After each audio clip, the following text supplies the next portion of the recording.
Falar dessa nossa história é o seguinte: a África sofreu colonização. Sim. Antes da colonização, toda a África Austral, todos esses países que hoje pertencem à África Austral, pertenciam a um único reino.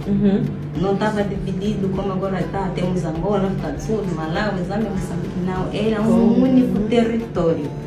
E antes desse vandalismo, de sermos vandalizados pelo ex-colono, já tínhamos a mesma espiritualidade, a mesma crença, os mesmos valores, a mesma identidade. Então isso tudo foi dividido, por isso que hoje existe esse tribalismo, esse daqui, aquele dali.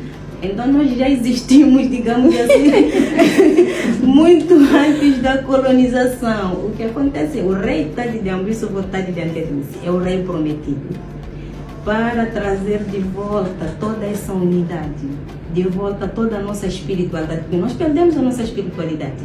A nossa espiritualidade não é a espiritualidade que as pessoas hoje adoram.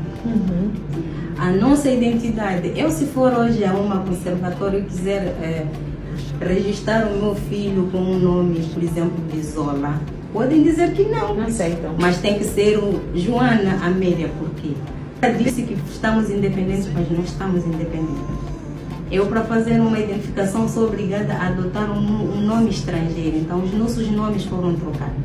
A nossa espiritualidade também foi trocada. Então, tudo isso, nós já existimos. Vocês sempre estiveram aqui. Estamos de volta. Boa. Estamos gostei. de volta.